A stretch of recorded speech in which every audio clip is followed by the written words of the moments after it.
जय श्री राम। छठे अध्याय का श्लोक संख्या 24। परमात्मा को प्राप्त पुरुष की स्थिति का नाम योग है। यह कहकर उसे प्राप्त करना निश्चित कर्तव्य बतलाया गया। अब दो श्लोकों में उसी स्थिति की प्राप्ति के लिए अभेद रूप से परमात्मा के ध्यान योग का साधन करने की रीति बतलाते हैं। संकल्प प्रभवान कामान् त्यक्त्वा सर्वान् शेषतः मन सेवेन्द्रिय ग्रामम विनियम्य समन्ततः। संकल्प प्रभवान कामान् त्यक्त्वा सर्वान् अशेषतः मनसा एव इंद्रिय ग्रामम विनियम्य समन्ततः। अर्थात संकल्प से उत्पन्न होने वाली संपूर्ण कामनाओं को निःशेष रूप से त्याग कर और मन के द्वारा इंद्रियों के समुदाय को सभी ओर से भली भांति रोककर। प्रश्न है, यहाँ कामनाओं को संकल्प से उत्पन्न बतलाया गया है और दूसरे अध्याय के 62वें श्लोक में कामना की उत्पत्ति आसक्ति से बताई है। इस भेद का क्या कारण है? उत्तर है, वहां संकल्प से आसक्ति की और आसक्ति से कामना की उत्पत्ति बतलाई है।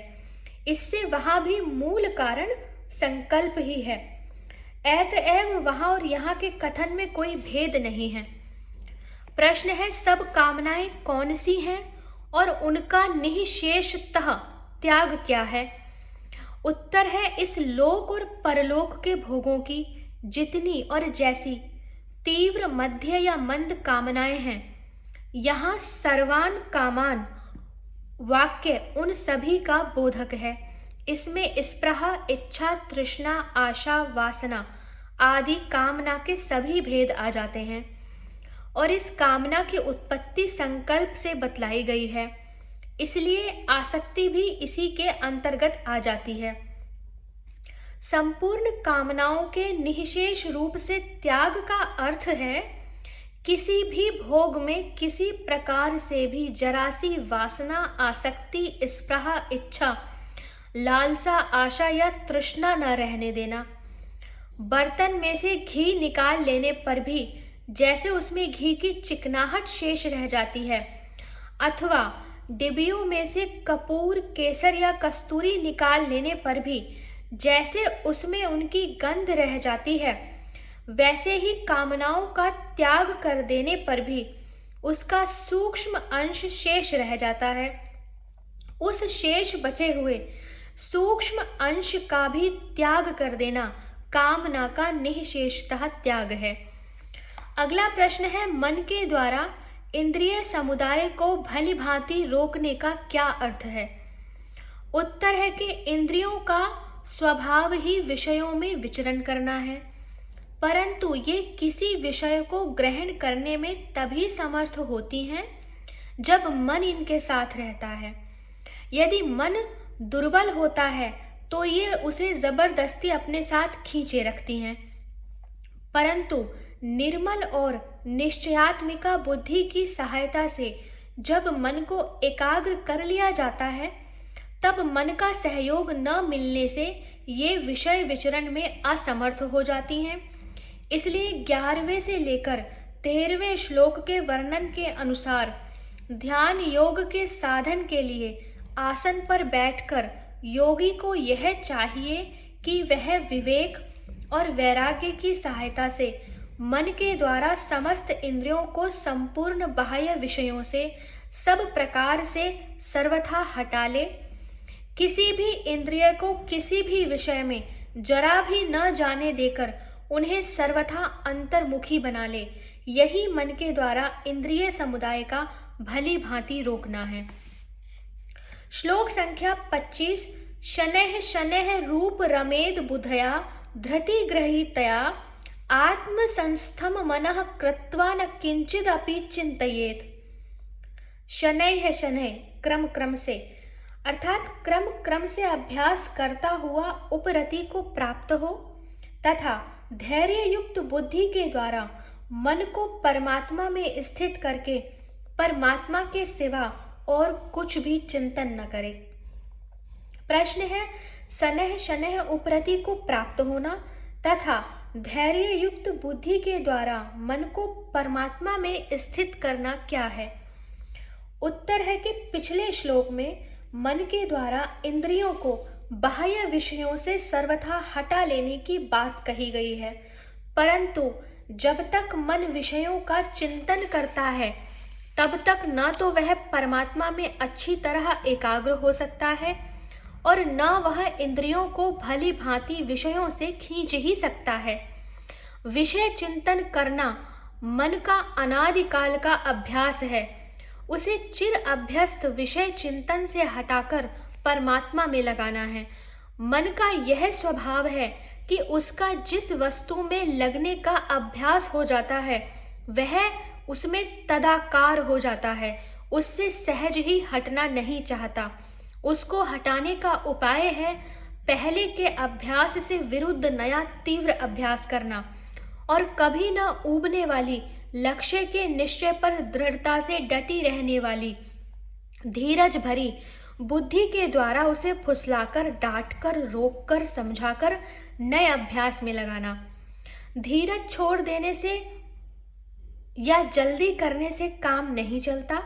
बुद्धि दृढ़ रही और अभ्यास जारी रहा तो कुछ ही समय में मन पहले विषय से सर्वथा हटकर नए विषय में तदाकार हो जाएगा। फिर इससे यह वैसे ही नहीं हटेगा जैसे अभी उससे नहीं हटता है। इसलिए भगवान शनैः शनैः उपरत होने तथा धैर्य युक्त बुद्धि से मन को परमात्मा में स्थित करने के लिए कहकर यही भाव दिखला रहे हैं कि जैसे छोटा बच्चा हाथ में कैंची या चाकू पकड़ लेता है तब माता जैसे समझा बुझाकर और आवश्यक होने पर डांट डपटकर भी धीरे धीरे उसके हाथ से चाकू या कैंची छीन लेती है, वैसे ही विवेक और वैराग्य से युक्त बुद्धि के द्वारा मन को सांसारिक भोगों की अनित्यता और क्षण भंगुरता समझाकर और भोगों में फंस जाने से प्राप्त होने वाले बंधन और नरक आदि यातनाओं का भय दिखलाकर उसे विषय चिंतन से सर्वथा रहित कर देना चाहिए। यही शनैः शनैः उपरति को प्राप्त होना है। जब तक मन विषय चिंतन का सर्वथा त्याग न कर दे तब तक साधक को चाहिए कि प्रतिदिन आसन पर बैठकर पहले इंद्रियों को बाह्य विषयों से रोके, पीछे बुद्धि के द्वारा शनैः शनैः मन को विषय चिंतन से रहित करने की चेष्टा करे और इसी के साथ साथ धैर्यवती बुद्धि के द्वारा उसे परमात्मा में स्थित करता रहे। परमात्मा के तत्व और रहस्य को न जानने के कारण जिस बुद्धि में स्वाभाविक ही आसक्ति, संशय और भ्रम रहते हैं वह बुद्धि न स्थिर होती है और न धैर्यवती ही होती है और ऐसी बुद्धि अपना प्रभाव डालकर मन को परमात्मा के ध्यान में स्थिर भी नहीं कर सकती, किंतु सत्संग द्वारा परमात्मा के तत्व और रहस्य को समझकर जब बुद्धि स्थिर हो जाती है तब वह दृश्य वर्ग को विषय न करके परमात्मा में ही रमण करती है। उस समय उसकी दृष्टि में एक परमात्मा के सिवा और कुछ भी नहीं रह जाता। तब वह मन को भली भांति विषयों से हटाकर उसे परमात्मा के चिंतन में नियुक्त करके क्रमशः उसे तदाकार कर देती है। यही धैर्य युक्त बुद्धि के द्वारा मन का परमात्मा में स्थित कर देना है। प्रश्न है, परमात्मा के सिवा और कुछ भी चिंतन न करे, इसका क्या भाव है? उत्तर है, मन जब तक परमात्मा में निरुद्ध होकर सर्वथा तद्रूप नहीं होता, अर्थात जब तक परमात्मा की प्राप्ति नहीं हो जाती, तब तक मन का ध्येय वस्तु में परमात्मा में ही निरंतर लगे रहना निश्चित नहीं है। इसलिए तीव्र अभ्यास की आवश्यकता होती है।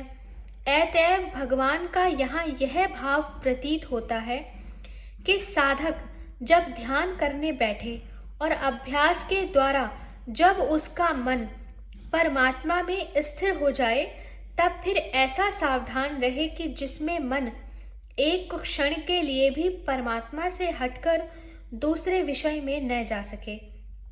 साधक की यह सजगता अभ्यास की दृढ़ता में बड़ी सहायक होती है। प्रतिदिन ध्यान करते करते ज्यों ज्यों अभ्यास बढ़े त्यों ही त्यों मन को और भी सावधानी के साथ कहीं न जाने देकर विशेष रूप से विशेष काल तक परमात्मा में स्थिर रखें। प्रश्न है कि ध्यान के समय मन को परमात्मा के स्वरूप में कैसे लगाना चाहिए। उत्तर है कि पहले बतलाए हुए प्रकार से अभ्यास करता हुआ साधक एकांत में बैठकर ध्यान के समय मन को सर्वथा निर्विषय करके एकमात्र परमात्मा के स्वरूप में लगाने की चेष्टा करे। मन में जिस किसी वस्तु की प्रतीति हो उसको कल्पना मात्र जानकर तुरंत ही त्याग दे।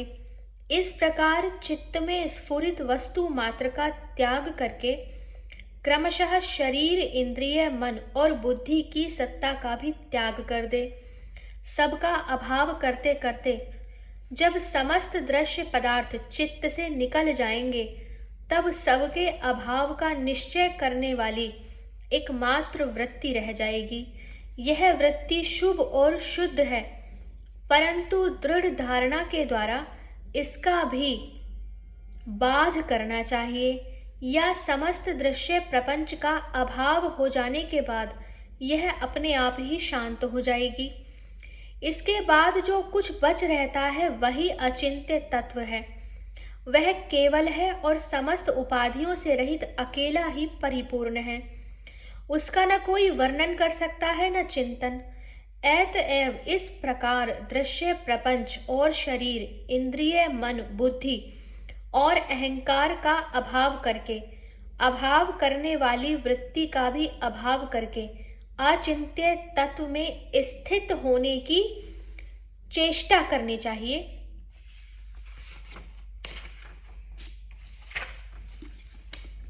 श्लोक संख्या 26। मन को परमात्मा में स्थिर करके परमात्मा के सिवा अन्य कुछ भी चिंतन न करने की बात कही गई। परंतु यदि किसी साधक का चित्त पूर्वाभ्यास वश बलात् विषयों की ओर चला जाए तो उसे क्या करना चाहिए। इस जिज्ञासा पर कहते हैं, यतो यतो निश्चरति मनश्चंचलमस्थिरं ततस्ततो नियमयेत् दात्मन्येव वशं नयेत्। यतः यतः निश्चरति मनः चंचलम अस्थिरं ततः ततः नियम्य एतत् आत्मनि एव वशं नयेत्। यह स्थिर न रहने वाला और चंचल मन जिस जिस शब्द आदि विषय के निमित्त से संसार में विचरता है उस विषय से रोककर यानी हटाकर इसे बार बार परमात्मा में ही निरुद्ध करे। प्रश्न है, इस श्लोक का क्या अभिप्राय है। यह मन बड़ा ही अस्थिर और चंचल है, सहज में कहीं भी स्थिर नहीं होना चाहता, फिर नए अभ्यास से तो यह बार बार भागता है। साधक बड़े प्रयत्न से मन को परमात्मा में लगाता है। वह सोचता है मन परमात्मा में लगा है, परंतु क्षण भर के बाद ही देखता है तो पता चलता है न मालूम वह कहाँ कितनी दूर चला गया। इसलिए पिछले श्लोक में कहा है कि साधक सावधान रहे और परमात्मा को छोड़कर इसे दूसरा चिंतन करने ही न दे। परंतु सावधान रहते रहते भी जरा सा मौका पाते ही यह चट से निकल जाएगा और ऐसा निकलकर भागेगा कि कुछ देर तक तो पता ही न चलेगा कि यह कब और कहाँ गया।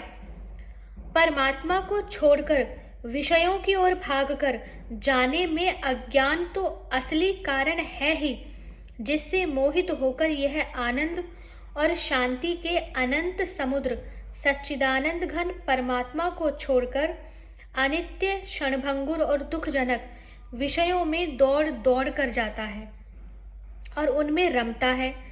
परंतु उसकी अपेक्षा अत्यंत गौण होने पर भी साधन की दृष्टि से प्रधान कारण है विषय चिंतन का चिरकालीन अभ्यास। इसलिए भगवान कहते हैं कि ध्यान के समय साधक को ज्यों ही पता चले कि मन अन्यत्र विषयों में गया, त्यों ही बड़ी सावधानी और दृढ़ता के साथ बिना किसी मुलाहिजे के तुरंत उसे पकड़कर लावे और परमात्मा में लगावे। यूं बार बार विषयों से हटा हटाकर उसे परमात्मा में लगाने का अभ्यास करे।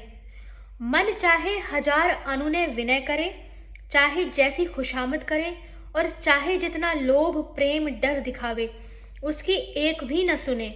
उसे कुछ भी ढिलाई मिली कि उसकी उच्च श्रृंखलता बढ़ी। इस अवस्था में मन की बात सुनकर उसे जरा भी कहीं रुकने देना रोगी को मोहवश कुपथ्य देकर या बच्चे को पैनी छुरी सौंपकर उसे हाथ से खो देने के समान ही होता है। सावधानी ही साधना है। साधक यदि इस अवस्था में असावधान और अशक्त हो रहेगा तो उसका ध्यान योग सफल नहीं होगा। अतएव उसे खूब सावधान रहना चाहिए और मन को पुनः पुनः विषयों से हटाकर परमात्मा में लगाना चाहिए। पिछले श्लोक में और इसमें दोनों में ही आत्मा शब्द का अर्थ परमात्मा किया गया है। इसका क्या कारण है?